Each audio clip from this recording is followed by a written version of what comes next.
Glória a Deus. Aleluia.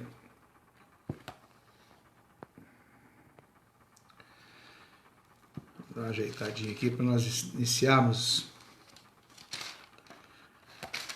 a nossa live nessa oportunidade em nome de Jesus. Glória a Deus.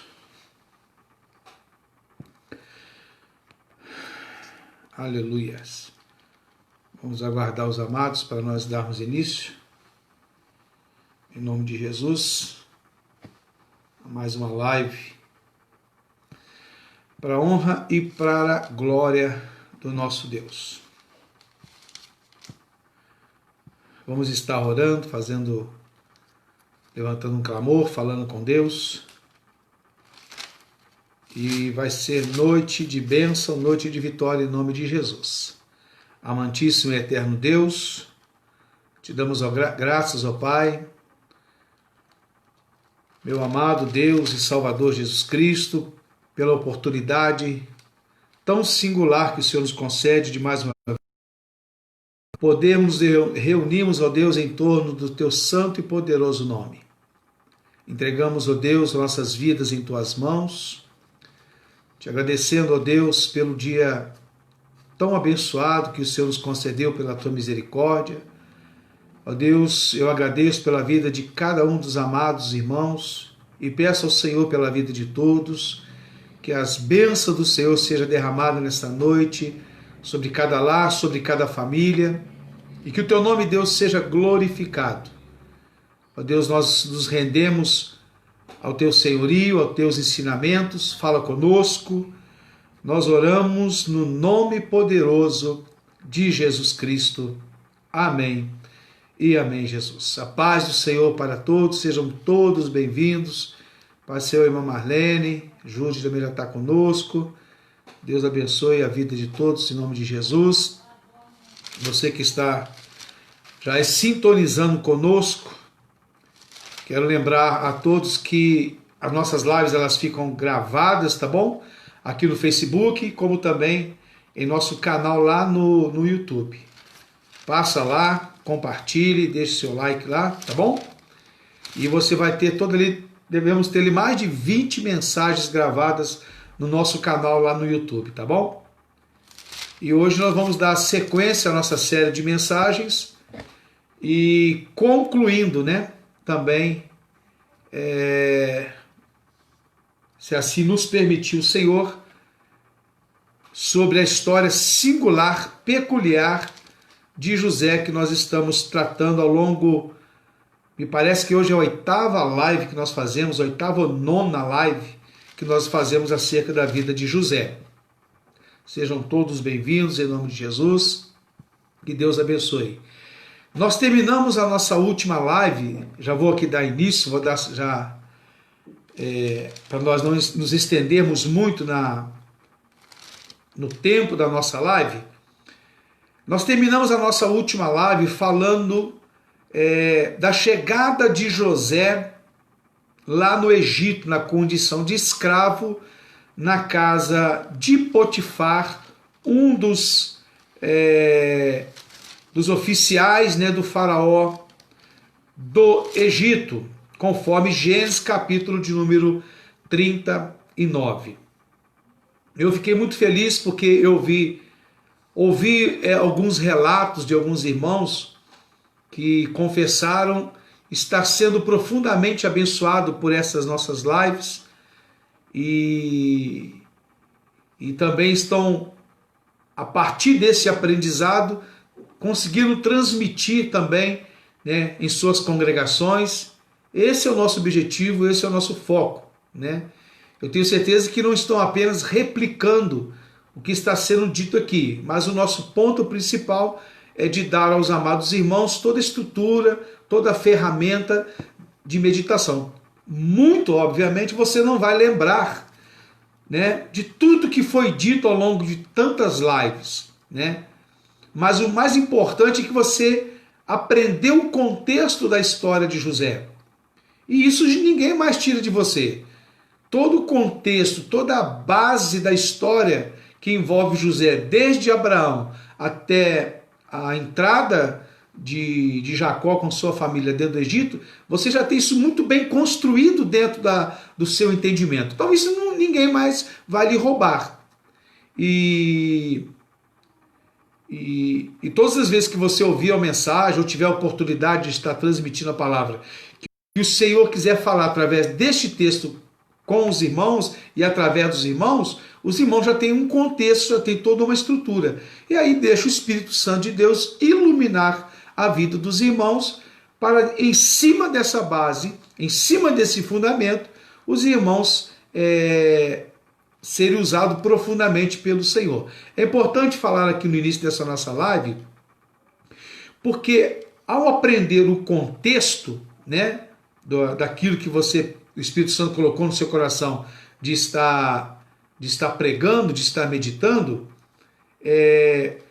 você sabendo do que se trata, do contexto daquelas narrativas, você prega com mais tranquilidade, você prega com mais autoridade, né? O Espírito Santo encontra mais liberdade no seu coração para que você possa dar sequência naquilo que o Espírito Santo está te iluminando. Porque muita gente fica com dúvida, eu não sei pregar, eu não conheço o texto, eu fico com medo, né, de estar pregando tudo errado.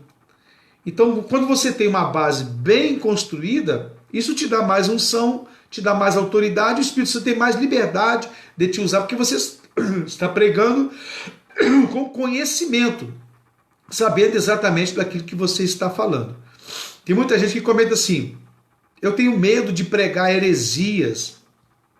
Você tem que fazer uma diferenciação, você que tem um chamado, e às vezes fica com receio de estar ministrando, e às vezes rejeita a oportunidade de pregar, de ministrar a palavra, seja na igreja, seja num culto familiar, seja para alguém, né, próximo a você, num evangelismo pessoal.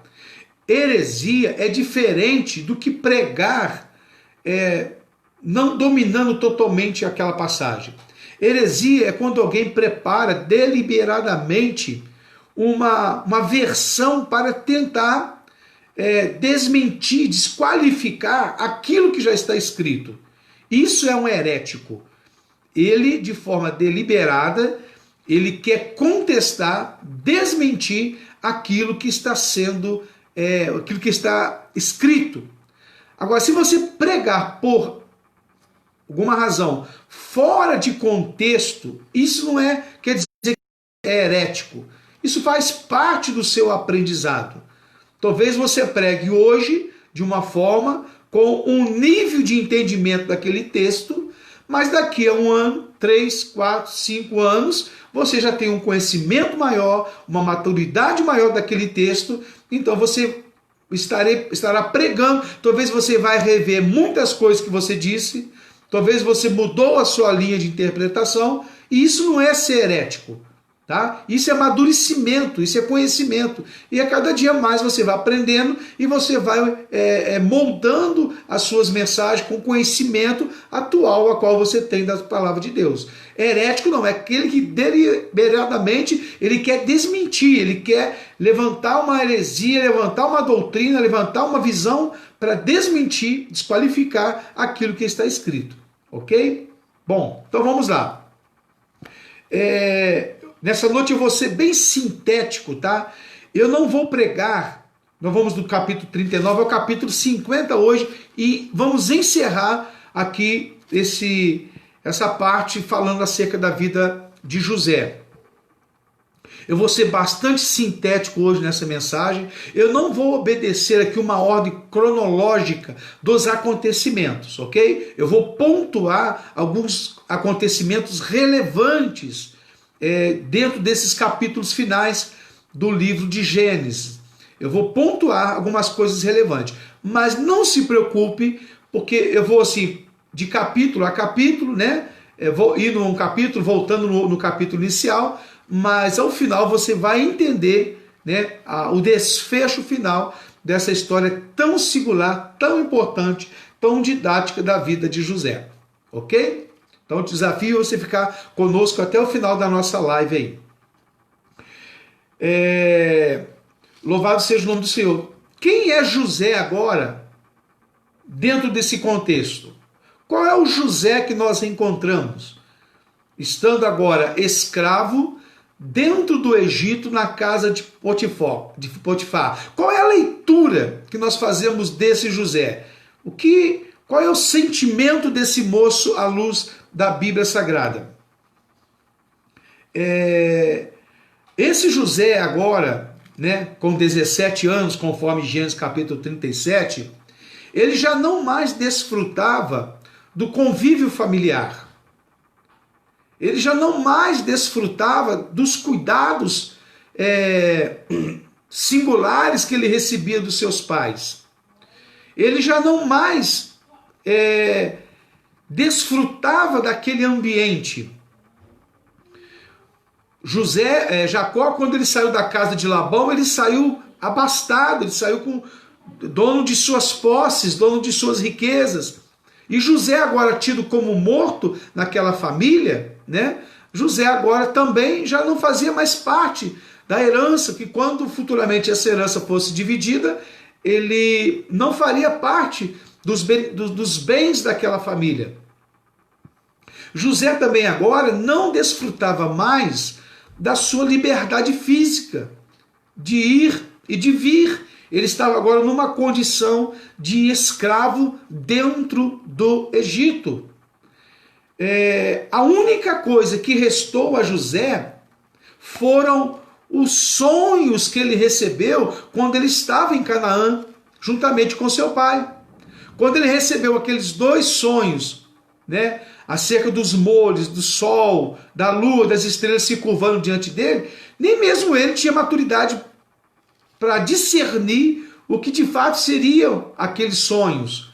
Mas o próprio Jacó, ele pontuou alguma coisa dizendo que ele, a sua mãe e seus irmãos se dobrariam diante dele, mas ele não tinha uma clareza sobre a revelação daquele sonho. A única coisa que José levou para dentro do Egito foram esses sonhos e o seu temor a Deus. Esta é a leitura que nós podemos fazer de José agora. E eu não vejo um José decepcionado com seus irmãos. Embora tendo sido vendido pelos seus irmãos, né, mesmo porque eles tinham o intento de tirar-lhe a própria vida, mas eu não vejo José decepcionado com seus irmãos. Por quê? Porque José bem conhecia a índole dos seus irmãos. Sabia o que de fato eles seriam capazes. Talvez José estivesse um pouco surpreso com o nível, né? Com o nível que os irmãos de José eles chegaram, a ponto de, no primeiro momento, tentar matá-lo e depois de vendê-lo e fazer tudo aquilo que eles fizeram. Talvez surpreso, mas não decepcionado, porque ele bem conhecia a face oculta ali dos seus irmãos, né? Para ele não era nenhum tipo de novidade. E José agora está dentro da casa de Potifar. Eu havia dito que quando José foi levado para o Egito, teve um trabalhar de Deus na vida de José, em função do sonho que Deus lhe dera. José não tinha a mínima ideia do que representava aquele sonho. Lá na frente é que ele vai entender tudo aquilo que lhe acontecera. Então, nós chegamos agora no capítulo 39 do livro do Gênesis, José dentro da casa de Potifar. E quando José chega dentro da casa de Potifar, eu quero ler capítulo 39, versículo de número 3, que nos diz assim: Vendo, pois, o seu senhor, que o Senhor estava com ele, com José, e tudo que ele fazia, o Senhor prosperava em sua mão. Grave esta palavra: o Senhor prosperava tudo o que José fazia. Em função disso, a casa de Potifar foi muito abençoada pela simples presença de José dentro daquela casa, a ponto do próprio Potifar delegar nas mãos de José toda a autoridade da sua casa. E José começa a aprender a lidar agora com fartura, né? Foi um período na casa de Potifar em que não lhe faltava nada. Ele tinha autoridade, ele tinha acesso a todas as coisas, mas obviamente, conforme o próprio texto nos diz, simplesmente e somente a mulher de Potifar, claro, é que ele não tinha acesso. Mas é interessante entender que tudo foi dado a José, e José começa agora a lidar num tempo de fartura, tá certo? E José começa agora, através do seu testemunho, a ver que a casa do seu Senhor estava sendo completamente abençoada, simplesmente pela tua presença dentro daquele lugar. Não estava ali uma pessoa depressiva, angustiada, murmuradora, embora tenha passado o que passou, José estava ali, sacudiu a poeira, vida que segue, e ele vai cumprir agora, louvado seja o nome do Senhor, tudo aquilo que lhe era ordenado. Interessante que sempre depois de uma luta, sempre depois de uma prova, de uma adversidade, é normal que o nosso coração, nosso espírito, almeje e entenda que virá um tempo de bênção. Não é assim que nós aprendemos? Sempre depois da tempestade vem um tempo de bonança. É assim, né? E agora na vida de José, José estava aguardando depois do que ele passou, da prova que ele passou, da decepção que ele passou ali, da perseguição de tudo que ele passou, né? Era de se almejar. Agora ele viveu um tempo de bonança, de paz, de tranquilidade. Talvez passasse esse o sentimento no coração de José, como passa no meu e como passa também no seu coração. Depois que a gente passa uma luta, prova muito grande, a nossa esperança é de viver, né, algo especial, de colher o fruto da nossa perseverança. Mas é interessante entender que as coisas não estão tão ruins que não pode piorar. E assim vai acontecer na vida de José. Ao invés de vir agora uma bênção em função de tudo que ele passou, as coisas ainda vão piorar. E escute o que eu vou dizer. As coisas vão piorar para José e é Deus que está no controle. As coisas vão piorar na vida de José, na trajetória de José, e é Deus que está no controle de todas as coisas. Não é Satanás, não é nenhum dos homens, não é ninguém. É Deus que está no controle de todas as coisas. José vivendo dentro ali da casa de Potifar, um jovem mancebo, a Bíblia vai dizer que ele é formoso à vista, e a Bíblia vai dizer que agora a mulher de Potifar, ela começa agora um processo de sedução, né, cheio de pombagira lá para cima de José. Imagine a condição de José. Imagine a condição de José. Um mancebo, no auge da sua puberdade, com seus hormônios à flor da pele, louvado seja Deus, com uma bandeja dessa na sua frente. Uma mulher que tentava lhe seduzir. E no versículo de número 10, capítulo 39, versículo de número 10, a Bíblia vai dizer assim, olha, e aconteceu que falando ela, cada dia a José, ou seja, não foi uma investida da mulher de Potifar para cima de José. Foram várias investidas da mulher de Potifar tentando seduzir a José. Agora você imagine o nível de equilíbrio de José. Bonito, né? Exercia autoridade sobre aquela casa, no auge da sua puberdade, com os hormônios à flor da pele, e ele tendo ali diante de você uma sedução tão forte, mas o que a Bíblia vai dizer o quê? Que José, no versículo de número 12, ele decidiu fugir daquela tentação, que tantas vezes lhe batia a porta. Ele fugiu daquele laço de Satanás. Interessante que é importante nós observarmos aqui que José, ele resistiu às investidas da mulher de Potifar de uma forma constante. não de uma forma oscilante. Ele foi constante, ele foi perseverante naquelas investidas da mulher de Potifar. No seu temor a Deus, na sua fidelidade ao seu senhor Potifar, ele foi alguém permanente, ele foi alguém com uma fé, com uma visão constante, não oscilante. Como o próprio Paulo diz lá em 1 Coríntios 15, 58, acerca de algumas atitudes, Paulo diz assim: sede firmes e constantes na obra do Senhor.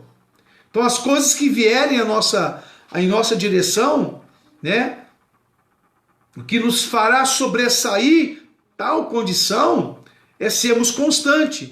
Não é sermos vacilantes, vivemos uma vida de oscilação e depois que nós erramos, nós chegamos e darmos desculpas.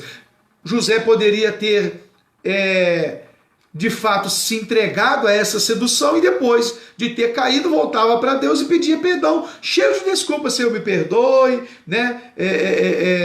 O Senhor sabe como é que é, né? A carne é fraca, eu estou na flor da minha puberdade, é muito hormônio. Não, ele decidiu ser constante, é uma decisão pessoal. Louvado seja o nome santo do Senhor. E aqui é interessante, porque nós observamos essa atitude tão singular de José, de ser constante e preferir fugir do que viver essa oscilação diante de Deus, do que ficar dando desculpas.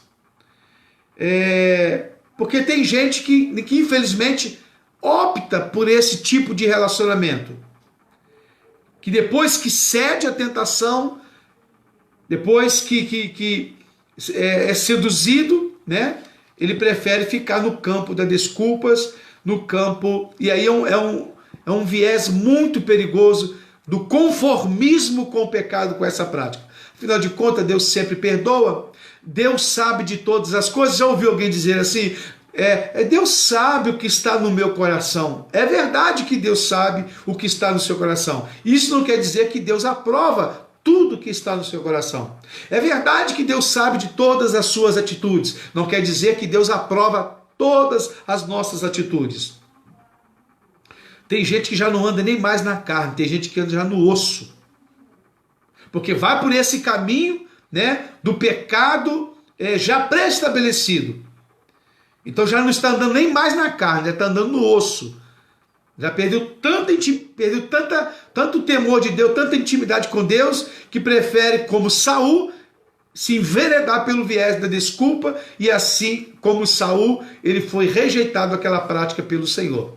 Então muito cuidado com esse adágio que o povo diz: Deus sabe, né, as minhas fraquezas, Deus sabe, ele é onisciente, ele sabe de todas as coisas.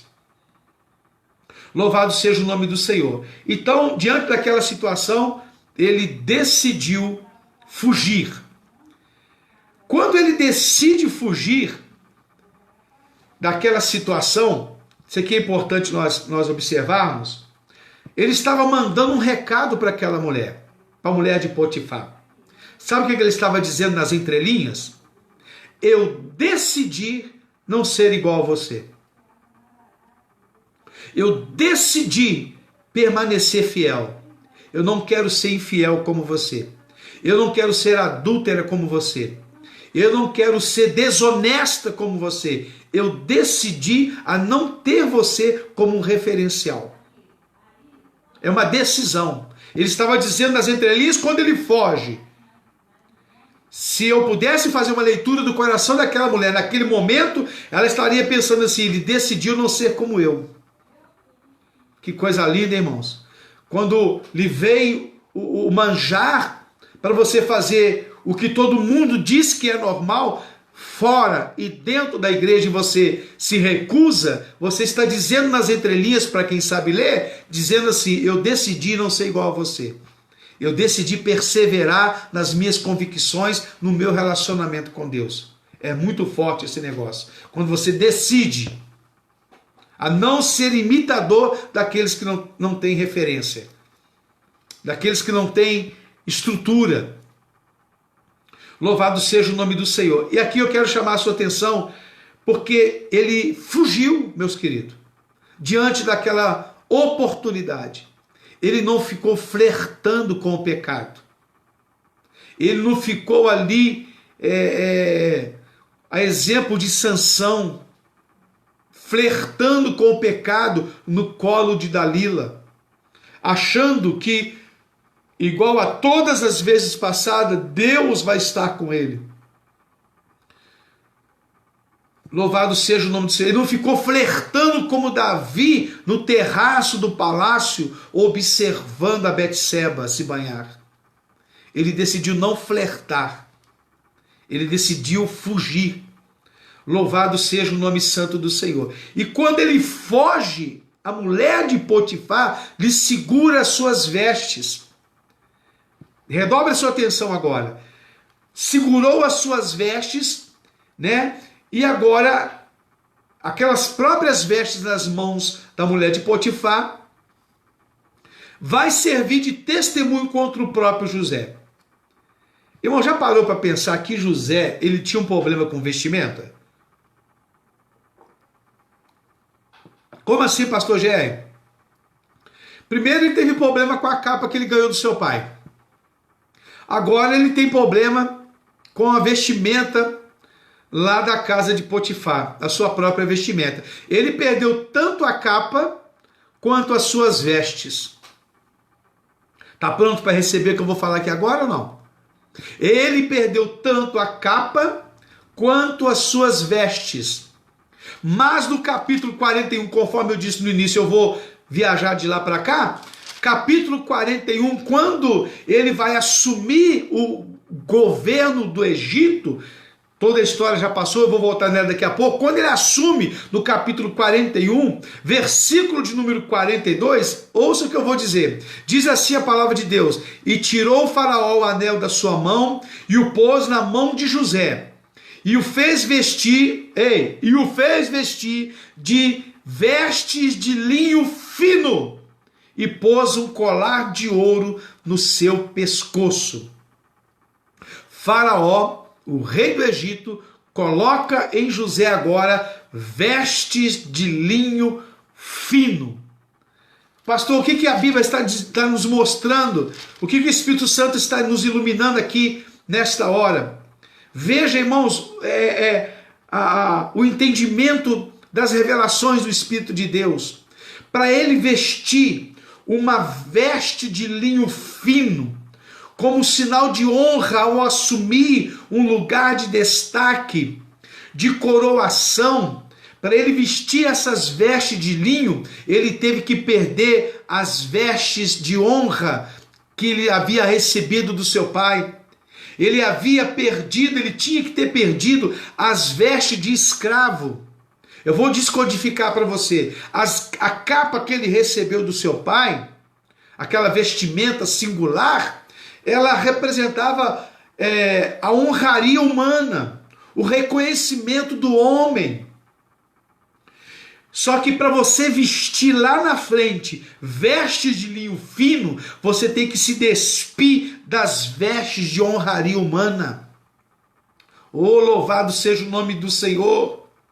E quando agora está na casa de Potifar, ele está vestido de roupas de humilhação, roupas de escravo. Para você vestir lá na frente uma veste de linho fino que o rei vai te dar, você tem que se despir das vestes de escravo, das vestes de humilhação mundana.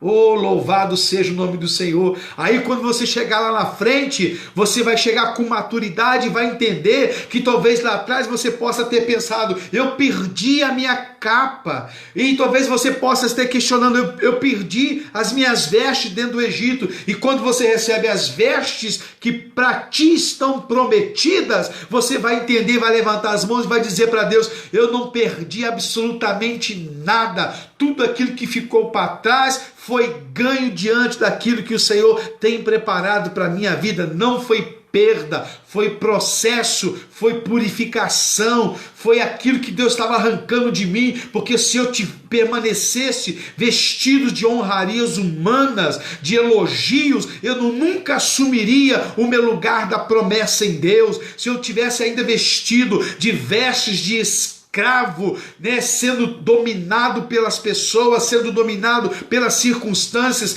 tendo que obedecer aos vícios, tendo que obedecer à carne, tendo que obedecer ao mundo, se eu ainda tivesse vestido com essas vestes de escravo lá dentro da casa de Potifar, eu jamais vestiria vestido de linho fino, que era a promessa que Deus havia de colocar sobre a minha vida lá na frente. Não foi perda. Oh glória, foi o processo de Deus na minha vida. Recebe porque é de Deus para a sua vida.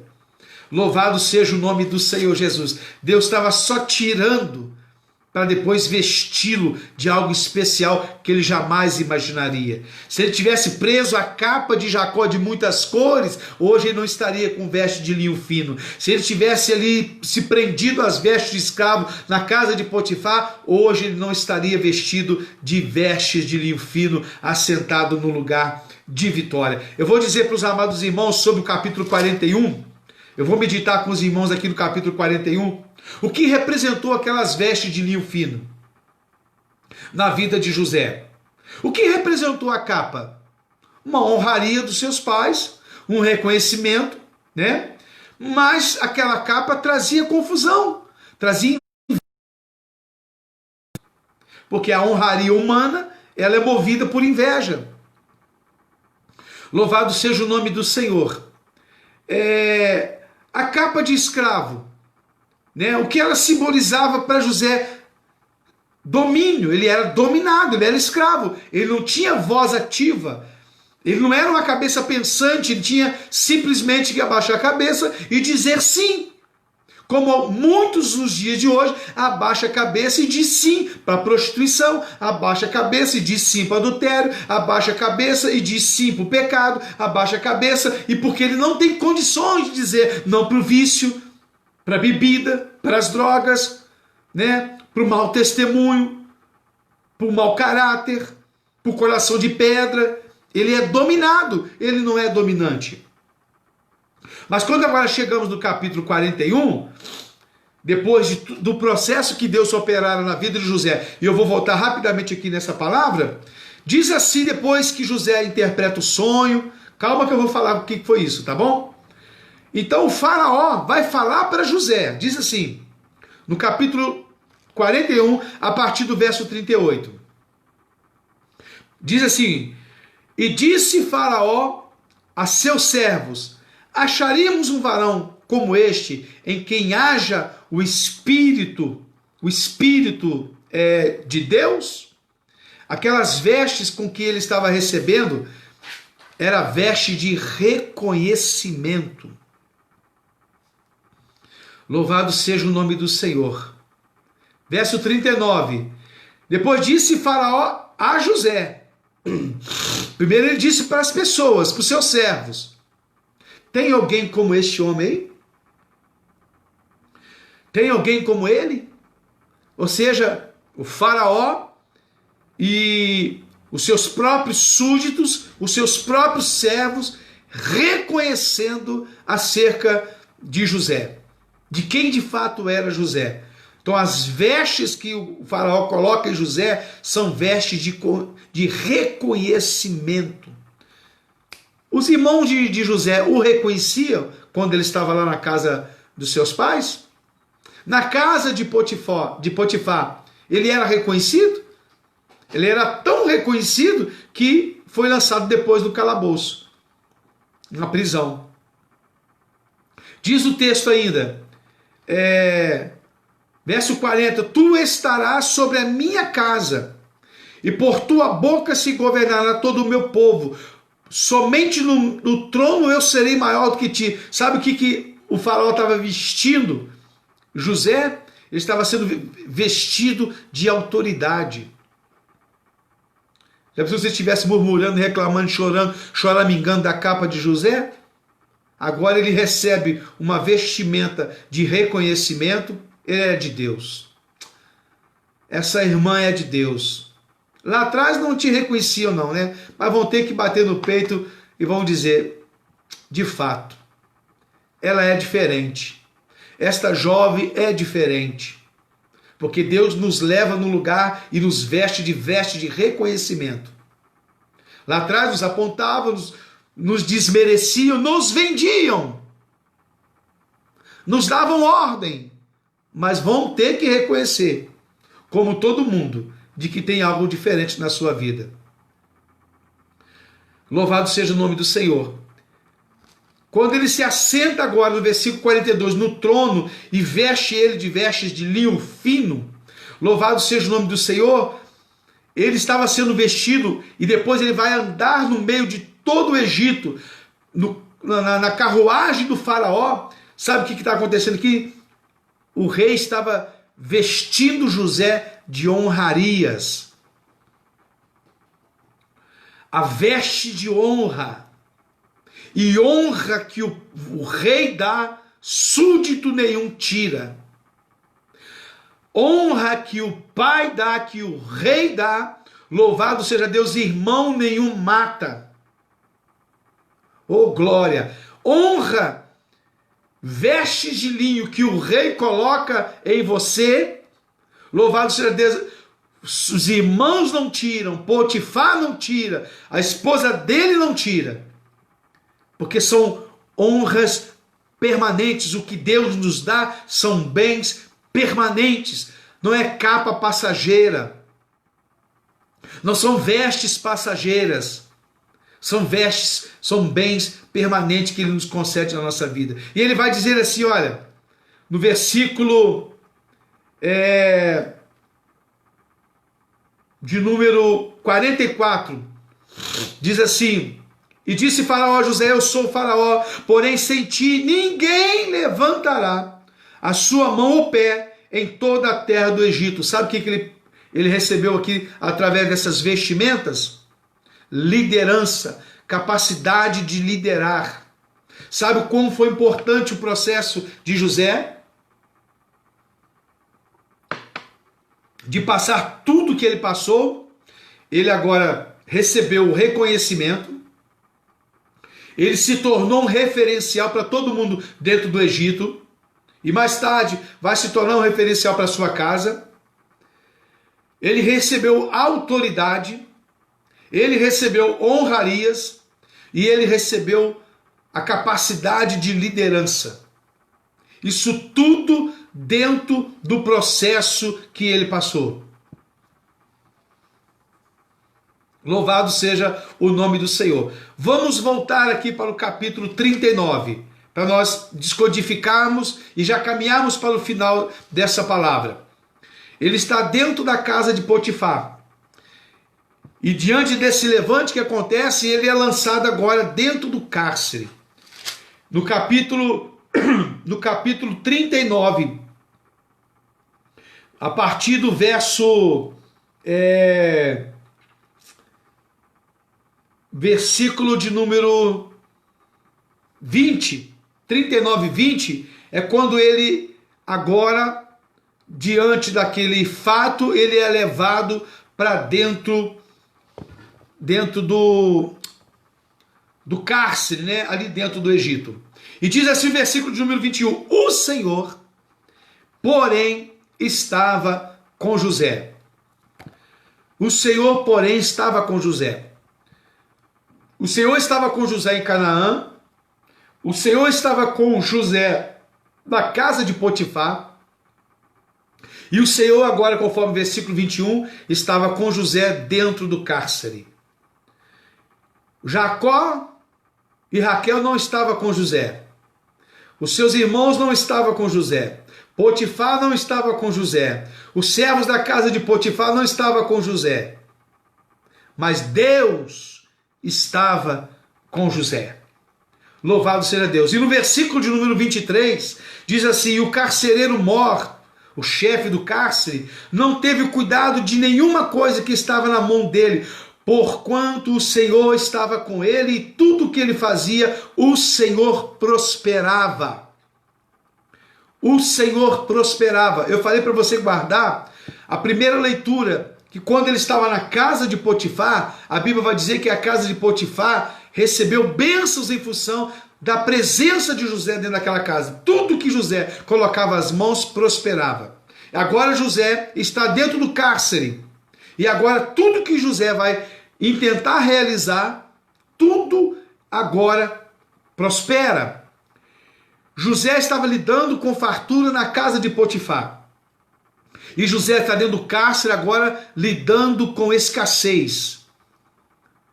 Ou seja, José jamais teria noção do que estava passando. Lá na frente, através do sonho do faraó, né? E eu vou entrar daqui a pouquinho, através do sonho de faraó, onde haveria 7 anos de fartura e 7 anos de escassez, já havia algo determinado, pré-estabelecido por Deus lá na frente. José estava sendo apenas lapidado para alcançar o nível de maturidade, para ele saber administrar um tempo de fartura na terra e um tempo de escassez na terra. Tudo isso foi processo que José estava passando. Só que quando eu e você nós lemos o texto, nós lemos de longe, de fora. Nós já sabemos que Deus está nesse negócio, porque a Bíblia diz que Deus estava. A Bíblia diz que Deus prosperava. A Bíblia diz que Deus permitiu ser vendido, que Deus permitiu, né, que ele fosse lançado no cárcere, que Deus... Mas José não sabia de nada disso. José estava caminhando pela fé, pela confiança. Apenas um sonho que ele havia recebido pelo Senhor. É como a história de Jó. Eu e você, quando nós lemos a história de Jó, talvez nós não nos sensibilizamos tanto, porque nós estamos aqui na plateia, sabendo que havia tido ali, né, qual a palavra correta que eu posso dizer? Uma investida de Satanás, e por permissão de Deus, se eu dissesse a Jó, você vai passar tudo que você está passando, mas deixa eu te confessar algo aqui, mas não conta para ninguém não, tá? Eu estou vendo tudo que está acontecendo lá de cima. É Deus que vai permitir acontecer. Aí depois os seus pseudos amigos vão te afrontar. A sua esposa vai falar mal de você, vai mandar se você se suicidar. Aí depois você vai ficar cheio de questionamento. Aí lá no final, Deus vai mudar seu cativeiro, Deus vai inverter e vai te dar tudo em dobro que você perdeu. Fica tranquilo, passa por esse processo. Foi isso? Não. Isso é uma leitura que eu e você, nós lemos na história já contada. Só que Jó não sabia de absolutamente nada, de que Satanás se havia levantado contra ele, de que havia tido aquele diálogo entre Satanás e o próprio Senhor, de que Deus havia permitido. Ele não sabia de nada disso. Ele estava simplesmente pela fé. Então a sua dor é muito maior. Então, muita gente está vivendo a história de José, a história de Jacó, né? Só que agora você não está na condição de olhar de cima para baixo, você está na condição da própria realidade da história e não sabe o que está acontecendo. Nós não sabemos o que vai acontecer ali na frente, nós só temos no nosso coração uma promessa de Deus, temos só uma visão de Deus. É essa visão que nos motiva, é essa promessa que nos conduz, é nessa fé, sabendo que aquilo que Deus falou no nosso coração, Ele é poderoso para cumprir. Sabemos que diante de uma perda nós não estamos sozinhos. Sabemos que diante, talvez agora assim, de uma perda como essa sofrida, vamos entender que não foi uma perda, é um processo. Se nós entendemos que o que estamos passando é um processo, que Deus está nos moldando, nos forjando para nos elevar a uma condição, para estarmos ao nível daquilo que Ele tem preparado por nós, ficaremos mais tranquilos. Só que nós estamos agora, né, dentro de uma condição que nós não temos acesso ao que está acontecendo no mundo espiritual. Nós não temos onisciência para saber o que vai acontecer lá na frente. Nós caminhamos pela fé. Nós estamos diante de um mar fechado, exemplo de Moisés e toda a nação, sem saber de nada. E Deus falou assim, por que clamas a mim, marcha? E como que você marcha tendo o mar todo fechado? Mas ele não sabia que simplesmente, se ele batesse ali com o cajado, ele caminhasse, o mar se abriria. Interessante ali o episódio quando o povo está diante do Mar Vermelho, no Êxodo, capítulo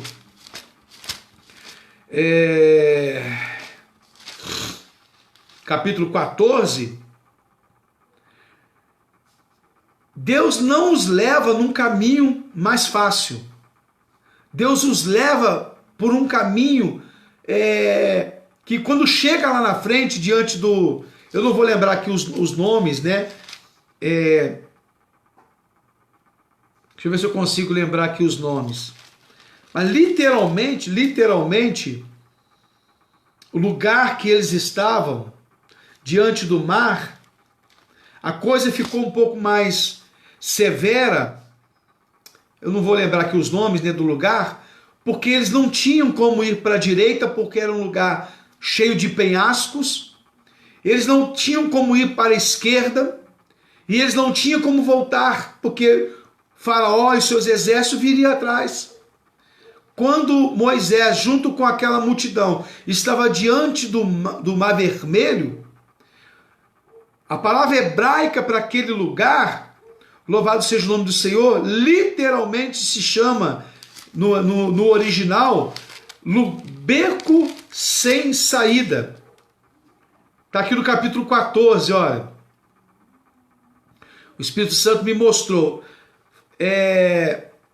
Fala aos filhos de Israel que voltem e que acampem diante de Piairote, entre Migdol e o mar, diante de Baal-Zefon, em frente deles assentareis campo junto ao mar. 14, verso 1 do livro do Êxodo. Então eles estavam numa região que esses nomes trazem esse simbolismo de um lugar, de uma penha muito alta, não tinha como atravessar do lado direito e do lado esquerdo. Havia exércitos, havia inimigos, eles não estavam preparados para a guerra, voltar jamais, porque já havia Faraó, né, de uma forma complicada do lado deles. À frente deles estava o Mar Vermelho. Esse lugar onde eles estavam acampados, literalmente no original, significa beco sem saída. Deus leva, irmão, é Deus que leva o povo, Moisés, no lugar chamado beco sem saída. Não foi diabo, não foi Faraó, não foi nada, foi Deus que estava na regência, Deus que estava no controle e estava ali num lugar, ou seja, que eles não mais dependeriam deles, de absolutamente nada. Ou Deus faz um milagre, ou Faraó os pega. Então agora ele vai falar para Faraó: diga ao povo que marche. E como é que marcha com o mar fechado, irmão? Como que marcha o mar fechado na sua frente? É pela fé. É pela fé. Então, a exemplo de Jó, a exemplo do próprio José, nós não temos essa leitura. Se Moisés soubesse que o mar ia abrir, ele não estava ali preocupado, angustiado, indo por aquele caminho, não. Só que nós temos que aprender a andar pela fé, a confiar que, ainda que pareça um lugar sem saída, diante de uma circunstância, né, inevitável, sabemos que nós não estamos sozinhos, que Deus foi quem direcionou, e se Deus direcionou para este lugar, não é lugar de morte, não é lugar de triunfo do inimigo, é lugar de milagre. Lugar do impossível para o homem é lugar do milagre de Deus. Louvado seja o nome santo do Senhor. Deus nos leva no nosso limite para mostrar a sua ação soberana. Deus nos leva no nosso limite, não é para nos humilhar. Deus nos leva numa condição do nosso limite, é para nós reconhecermos que Ele é o Senhor nas nossas vidas. Que somos dependentes exclusivamente da ação de Deus. Que não caminhamos pela nossa virtude, pelo nosso merecimento, por algo que possamos fazer. Mas é pela graça e pela bondade do Senhor. Então José agora ele vai aprender a lidar com prosperidade e vai aprender a lidar com escassez. Mas é um processo, porque lá na frente ele vai precisar dessa ferramenta que Deus lhe está entregando nessa prova. Oh glória! Ei, vaso de Deus, lá na frente, daqui a pouco, ei, você vai precisar de usar, de manejar essa ferramenta que Deus está te dando nessa prova. Recebe aí ou não? Recebe em nome de Jesus. Aleluia! Essa ferramenta, essa virtude, esse dom, essa chave, essa espada, cada qual tem a sua realidade em Deus. Ei, lá na frente Deus vai falar assim, agora usa aquilo que eu te dei lá no vale, usa aquilo que eu te dei lá no cárcere, usa aquilo que eu te dei lá diante dos seus inimigos. É para fazer, usa agora. Oh, glória seja dada ao nome do Senhor. E agora, para nós resumirmos aqui a história, ele está passando pelo processo e a Bíblia vai dizer que tudo que ele fazia, o Senhor prosperava. Irmãos, e quando nós falamos de prosperar, como nós lemos aqui no versículo 23 do capítulo 39, tudo que ele fazia prosperava na casa de Potifar, tudo que ele fazia prosperava dentro do cárcere. Mas você resumir essa prosperidade em apenas riquezas, bens materiais, né? Nós precisamos de amadurecer um pouco mais. Porque o contexto da palavra prosperar, o que aconteceu na casa de Potifar, o que aconteceu no cárcere do Egito, o que vai acontecer no próprio Egito, eu quero trazer aqui algumas considerações através do testemunho de José, através do seu comportamento, da sua comunhão com Deus. Tudo que ele fazia prosperava. Sabe o que significa? Tudo que José colocava a mão, ele estava desenvolvendo algo. Ele estava aperfeiçoando algo. Ele estava prosperando, ele estava o quê? Melhorando algo. Ele estava prosperando, ele estava sofisticando algo. Veja quando chega um homem de Deus num lugar.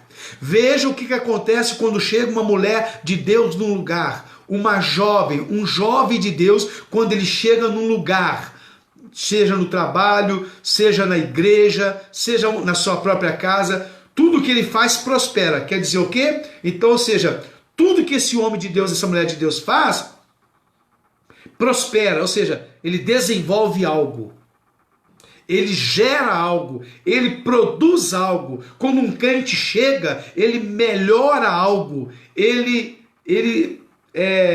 faz este algo ficar sofisticado. Esse alguém, a exemplo de José, ele promove as pessoas. Oh, glória! Ele não mata, quem mata são os irmãos dele que não tem sonho, mas quem é de Deus e tem sonho, ele não mata, ele promove as pessoas. Tudo que ele faz, ele promove. Tudo que ele faz prospera. Quando ele chega na igreja, alguma coisa vai ser desenvolvida naquela igreja. Alguma coisa vai ser aperfeiçoada naquela. Ele não vai chegar lá sendo o mandão, dono da igreja, não. É o seu testemunho, né? Sua intimidade com Deus, quando todo mundo vê as vestes de linho que o próprio Deus o vestiu, fazendo com que ele seja reconhecido, fazendo com que ele seja um referencial, sabendo todo mundo reconhecendo, tem autoridade de Deus na vida desse vaso, né? Tem honra de Deus, aí não é honra de um homem não, e tem liderança na vida desse homem, dessa mulher. Quando ele chega no lugar, ele aperfeiçoa, ele lapida, ele promove as coisas dentro do lugar, na igreja, num departamento. Se esse homem, com esse quilate, com esse nível de relacionamento com Deus, irmãos, as mensagens da igreja não são as mesmas, os cultos não são os mesmos, a liturgia da igreja não são as mesmas, a mesa de oração não permanece do mesmo jeito. Os louvores são modificados não por força, só por causa do seu testemunho, só por causa da sua intimidade, porque, louvado seja Deus, vai fluir através do seu testemunho. As pessoas vão se sentir atraídas por uma intimidade tão singular que ela vai se tornar referencial. Ela vai contagiar. A exemplo de José, José contagiava Potifar, José contagiava o servo, José contagiava as pessoas dentro do cárcere, José contagiava o carcereiro mor. sem força, sem agredir ninguém, sem puxar o tapete de ninguém, simplesmente por aquilo que ele decidiu viver em Deus. Oh, louvado seja o nome do Senhor. Sabe o que a Bíblia está dizendo de José? José era alguém relevante. José tinha uma jornada com Deus relevante. José era relevante dentro da casa de Potifar. José era relevante dentro do cárcere. Sabe o que eu mais tenho pedido a Deus, tenho orado ao Senhor? Que na minha jornada eu seja um obreiro relevante. Que eu não seja insignificante. Que eu não seja mesquinho, raquítico, ralo, sabe? Sem influenciar, sem ser referencial, sem ser provocador de Deus.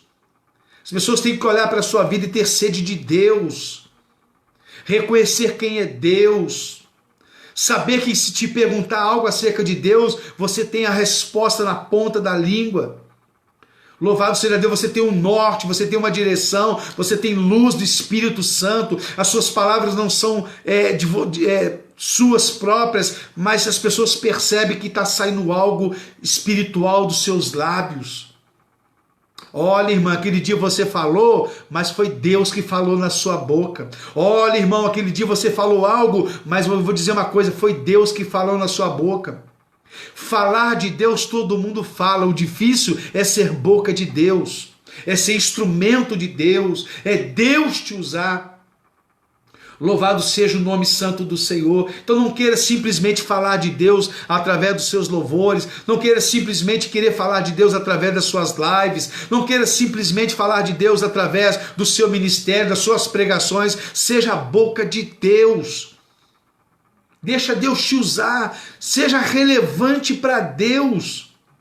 Faça como Paulo disse, irmãos, o que eu prego, irmãos, eu não prego de mim mesmo, não são palavras persuasivas, não são palavras de homem, eu não recebi de homem nenhum, o que eu falo eu recebi do próprio Senhor, o que Deus me disse é isso que eu transmito. Ministério relevante. Louvado seja o nome santo do Senhor. Eu tenho mais orado a Deus nesse sentido, de um ministério relevante, um obreiro relevante, né? Alguém que deixa um marco, alguém que estabeleça princípios, alguém que é construtor de fundamentos, alguém que é ensinador, alguém que é referencial, alguém que queira estar perto de você, alguém que goste de te ouvir, porque sabe que flui rios de Deus da sua vida, que você é boca de Deus, fonte de Deus. Oh, glória! Peça a Deus, Deus, eu quero ser relevante no seu reino. Eu quero ser alguém relevante, Senhor. Eu quero ter uma história muito bem construída aos pés do Senhor. Eu quero que olhem para a minha face e vejam, Deus, a tua face brilhando em mim. Eu quero, Deus, que olhem para mim e vejam, Deus, a tua santidade em mim. Vejam o teu temor em mim.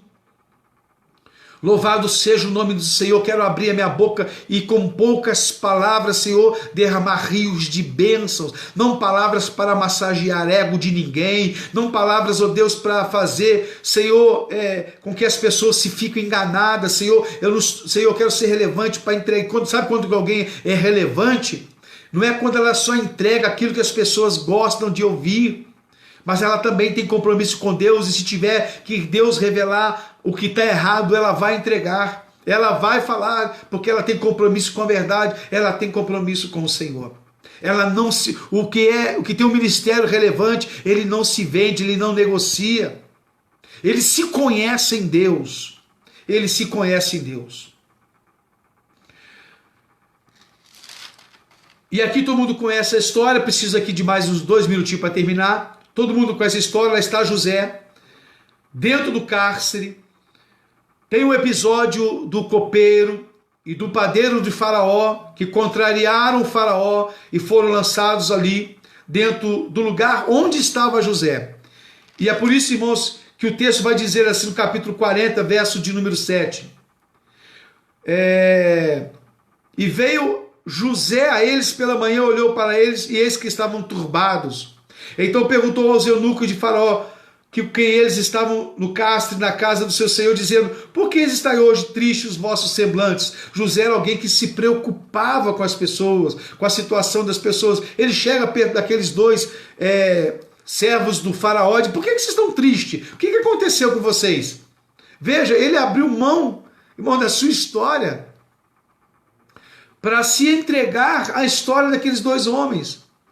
E com certeza a história dele foi muito mais dramática do que a história desses dois homens.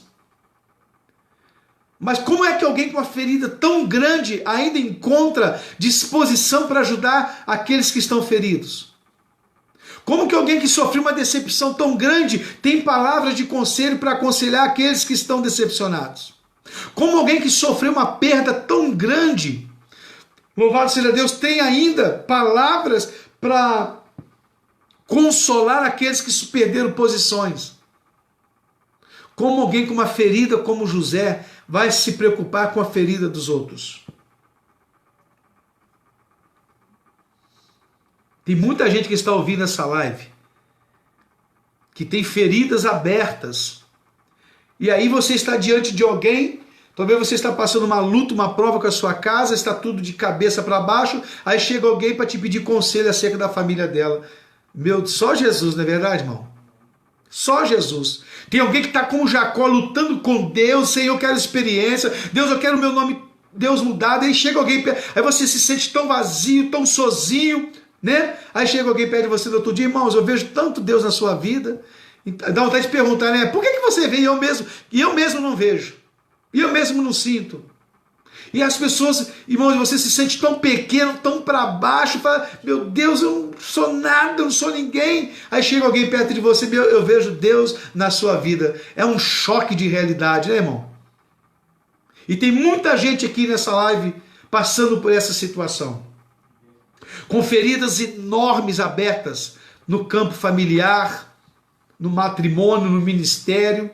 Louvado seja o nome do Senhor, que Deus está enviando pessoas para você aconselhar exatamente com a ferida que você está aberta. Você está buscando respostas para si e tem pessoas do seu lado te pedindo resposta que você nem mesmo encontrou para você, e você tem que aconselhar para aquela pessoa. E José está aqui, ó, agora. Esses homens são tristes, mas se José falasse assim: sabe por que vocês estão tristes? Porque vocês não conhecem a minha história. Eu vou contar a minha história para vocês, e vocês vão ver que não tem motivo para vocês ficarem tristes. Mas ele guardou para ele, porque ele estava assim: olha, a minha história, as minhas feridas, as minhas perdas, as minhas humilhações, as injustiças que eu sofri, é entre eu e Deus. Eu e Deus. Deus afastou as pessoas do meu lado, mas Ele permaneceu comigo, dizendo assim: essa história, moço, você vai passar sozinha. Meu Deus. Quando você passa com uma multidão é uma maravilha. Quando você passa com um profeta profetizando, quando você passa com o teu telefone tocando, ó, Deus está mandando te dizer, quando você passa nessa condição, é beleza. Mas quando Deus está dizendo assim: você vai passar sozinho. Mas eu, o Senhor, passo contigo. E se Deus está passando contigo, você é maioria nesse processo. E José está lá falando com eles. E esses dois homens têm sonhos. Deus usa José para revelar o sonho desses homens, né? O copeiro é restabelecido na sua posição diante de Faraó. O padeiro, ele é enforcado, conforme a revelação. José, ele vai falar para eles: olha, lembra-te de mim quando você estiver lá diante de Faraó, né? Diante da situação. Só que eles nem lembraram. Mas não lembraram porque Deus não permitiu que eles lembrassem. Porque José estava na total dependência de Deus. E agora Faraó vai ter um sonho, 2 sonhos na realidade, passado 2 anos, né, daquele processo.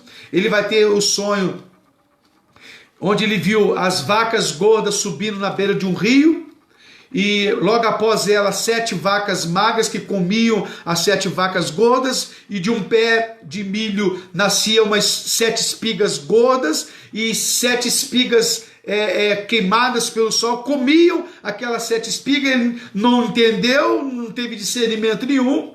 Ele agora chama os seus sábios, também ninguém entende nada. Aí que o copeiro vai lembrar, por permissão de Deus, de que tinha alguém lá no calabouço, há 2 anos atrás, que havia lhe interpretado todo o sonho. Então, ele vai falar com o faraó acerca de José. Vai lá, faz barba no José, troca as vestes de José e coloca José diante do faraó. Aí faraó vai dizer assim: eu tenho ouvido acerca de ti que tu interpretas sonhos. Então deixa Deus te usar aqui agora. É como se Deus falasse com José: José, tudo que eu te ensinei nesse processo, tudo, coloca em prática agora. Ele dá a revelação falando para Faraó que haveria 7 anos de muita fartura, símbolo das vacas gordas, símbolo das espigas gordas, e que após os 7 anos de fartura sobre toda a terra viria 7 anos de escassez, 7 anos de fome, símbolo das 7 vacas magras e símbolo das 7 espigas queimadas.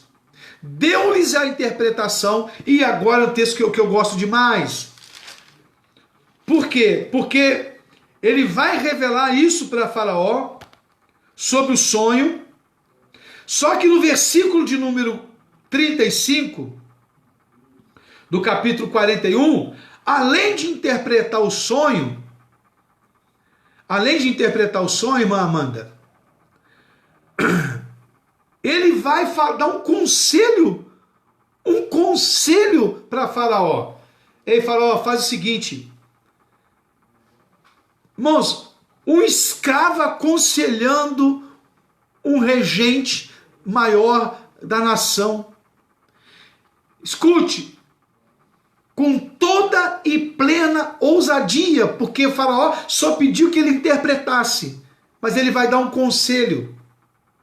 Oh, aleluia! Louvado seja Deus. Faça o seguinte: durante os 7 anos de fartura, ajunte toda a colheita no celeiro, todo o trigo, a quinta parte do trigo, e guarde, porque quando vier os 7 anos de escassez, de miséria, terá sustento para a tua casa e para todas as nações. Aí sim, no capítulo 41, quando o faraó percebeu, ele disse assim, porque José falou: coloca um homem entendido para fazer isso, administrar essas coisas. Ele vai dizer assim: existe alguém tão sábio quanto este homem? Em que há o Espírito de Deus. Aí ele começa com todas as vestimentas. Sabe, irmãos, sabe o que fez José se assentar no trono?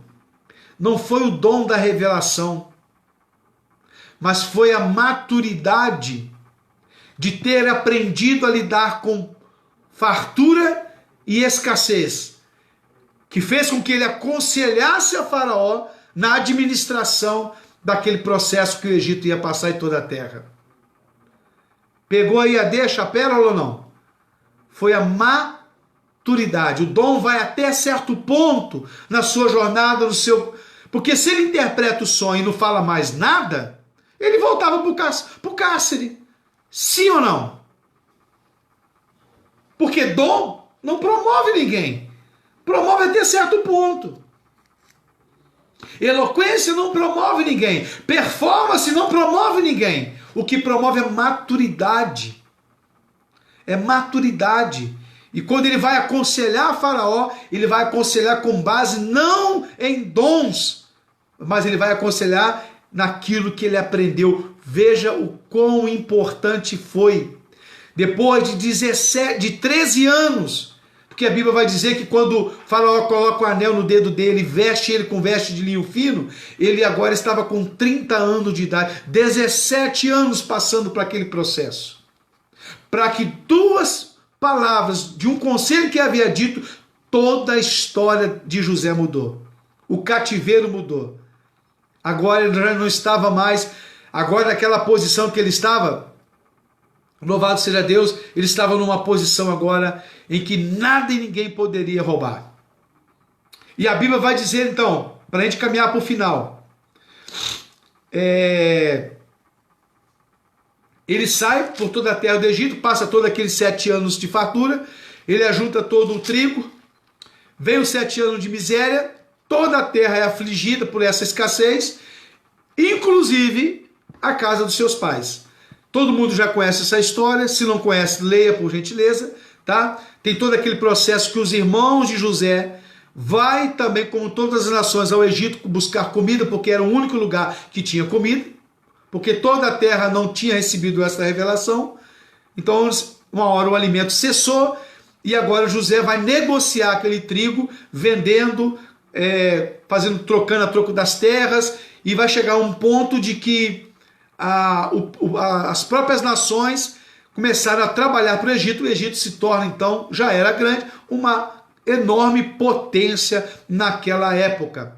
Tem o processo agora dos filhos de José, que José vai dar uma apertada. José não é vingativo, mas ele vai dar uma apertada nos seus irmãos, que sobe e ele não se faz conhecer, eles não conheceram, melhor dizendo, eles não conheceram quem era José, mas José sabia quem eram eles, e José agora não se revela no momento exato. José se revela a seus irmãos no momento exato.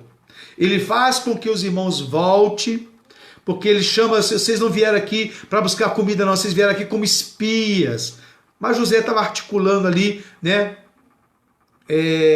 dando um beliscão ali nos seus irmãos.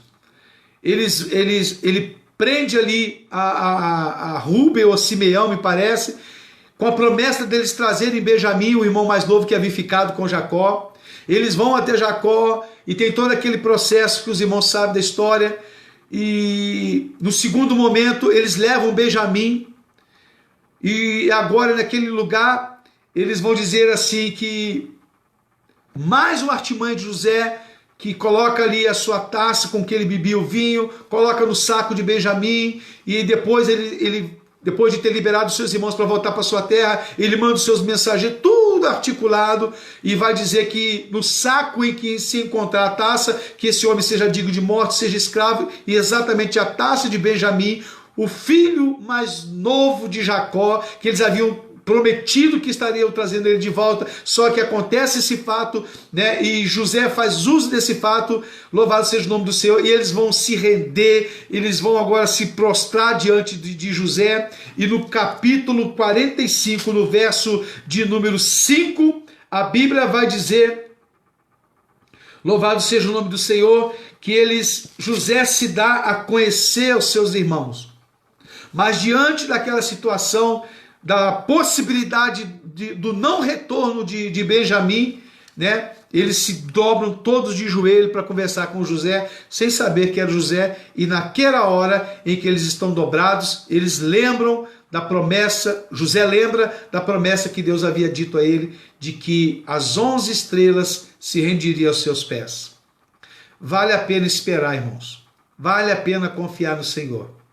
Vale a pena. Passaram 17 anos para que chegasse esse dia. Quanto tempo tem o seu processo? Quanto tempo Deus está te forjando? Quanto tempo Deus está permitindo essas perdas, esses ganhos na sua vida, esse processo de amadurecimento na sua vida? E no versículo de número 5 do capítulo 45 diz assim: agora, pois, não vos entristeçais quando ele se dá a conhecer, nem vos pese os vossos olhos por haverdes vendido para cá, porque para a conservação da vida Deus me enviou diante da vossa face. Ele não disse assim, olha, sabe por que eu estou aqui no Egito? Sabe por que eu passei tudo que eu passei? Culpa de vocês. Vocês me venderam, então eu fui humilhado por causa de vocês. Ele não disse nada disso. Ele disse, tudo que eu passei foi por permissão de Deus. Aí no verso de número 7, pelo que Deus me enviou diante da vossa face, porque se eu estivesse no meio de vocês, talvez eu me inclinaria a ter um caráter deformado como vocês têm.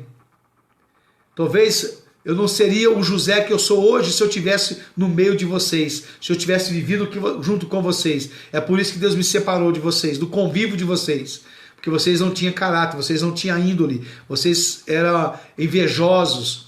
Então Deus me separou de vocês e foi necessário essa separação. para conservar a vossa sucessão na terra e para guardar-vos em vida por um grande livramento. Assim não foste vós que me enviaste para cá, senão Deus, que me tem posto por pai de Faraó e por senhor de toda a terra, toda a sua casa, e como regente em toda a terra do Egito. Foi Deus que fez tudo isso. Foi Deus que permitiu tudo isso. Mas quando você ouve José falando isso, o que você identifica nesse homem? Alguém equilibrado, alguém cônscio de tudo que passou. Não era alguém vingativo, não era alguém soberbo, orgulhoso. Sabe como que ele se apresentou? Não turbe o vosso coração. Por quê? Eu sou José. Que lindo, irmãos. Ele poderia bater no peito: eu sou o governador do Egito, a autoridade maior que existe aqui, e ninguém dá um passo sem a minha... Quem é você? José. Oh, meu Deus. José. Não tinha status, não estava preocupado com nome, com renome, ele disse apenas José. Meu Deus, que coisa linda, né, irmãos? Como é que a gente aprende com José, né? Eu sou José. Simplesmente foi essa a resposta dele. E ele reconheceu, né? Não era alguém que estava ali pronto para pagar com a mesma moeda. De forma alguma. O que ele queria ali era agradar o Senhor. E no capítulo 50, irmãos, no capítulo 46, agora Jacó e toda a sua família, toda a sua descendência, desce para o Egito, e José vai colocar a sua família na terra de Gósen, uma terra próspera dentro do Egito. Louvado seja o nome santo do Senhor. 70 almas, louvado seja Deus, agora estão dentro do Egito.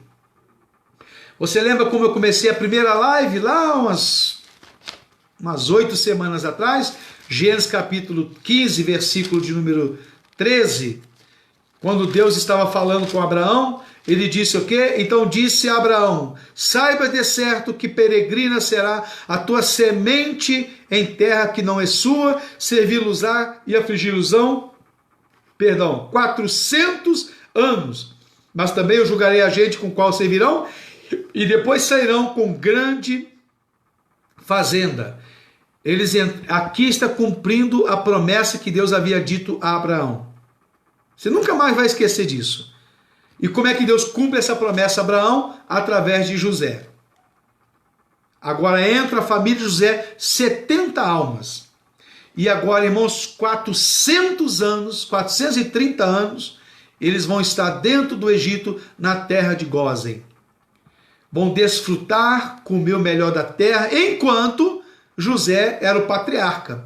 Enquanto havia aquele faraó. Só que morreu o faraó, vieram outras gerações que não conheciam José e não sabia da história de ninguém. Foi onde começou as aflições do povo dentro da terra do Egito. E agora, no Êxodo capítulo 3, Deus levanta Moisés para tirar esse povo que entrou com 70 pessoas e agora vai sair com mais de 2 milhões de pessoas. Então o Egito foi um embrião, foi uma madre onde Deus coloca apenas José numa condição adversa para dali sair 2 milhões intitulado povo de Deus. Oh, glória! Uma alma relevante fez surgir uma nação gloriosa. Recebeu aí dessa palavra? Uma alma que passou por tudo que passou como José, mas ele foi o carro-chefe que trouxe a sua família, e dentro do Egito, aquela família cresceu, foi próspera. Passado 400 anos, esse povo é afligido, Deus levanta Moisés, é tempo de eu continuar a cumprir a minha promessa. E agora, concluindo, capítulo 50, versículo de número 24, as últimas palavras de José que morreu dentro do Egito. Ele disse, José a seus irmãos, eu morro, mas Deus certamente vos visitará e vos fará subir desta terra que jurou a Abraão, a Isaque e a Jacó. E José fez jurar os filhos de Israel, dizendo, certamente vos visitará Deus, e fareis transportar os meus ossos daqui. No lugar que ele foi honrado dentro do Egito, desfrutou das benesses do Egito, cresceu no Egito, teve honrarias no Egito, mas ele disse assim, quando vocês saírem daqui, não deixe aqui nem os meus ossos. Oh, aleluia! Ele poderia ter adotado o Egito como a sua terra natal, como a sua pátria gloriosa, lugar que Deus me honrou. Deus me deu uma qualidade de vida aqui no Egito, mas eu não pertenço ao Egito. E quando vocês saírem daqui, nem os meus ossos vocês deixam aqui. Porque do Egito eu não quero nada. Vou viver no Egito quando for preciso. Vou ser referência dentro do Egito. Vou fazer prosperar dentro do Egito. Vou promover dentro do Egito. Vou ter ousadia dentro do Egito. Vou ter autoridade dentro do Egito. Vou ter honra dentro do Egito. Vou ser referencial. Vou ser reconhecido. Mas não vou pertencer jamais ao Egito. Eu pertenço ao povo de Deus. Estou submisso a Faraó, mas o meu temor pertence ao Senhor. Ficou com essa palavra, irmãos? Ele vai ter 2 filhos ali dentro do Egito, e o nome dos seus 2 filhos, conforme está escrito no capítulo de número, só falta eu achar, capítulo 41, ele tem 2 filhos dentro do Egito. Manassés, que significa, Deus me fez esquecer de todo o trabalho e de toda a casa do meu pai. O segundo filho, Efraim, porque disse, Deus me fez crescer na terra da minha aflição. Ai, ai, ai, glória seja dada ao nome do Senhor. Eu espero, irmãos, com o meu coração queimando, ardendo, que esse tempo que nós passamos durante essas semanas, foram 8, 9 lives, falando sobre a experiência de José. Irmãos, quanta preciosidade, quantas pérolas nós aprendemos com a história singular de José.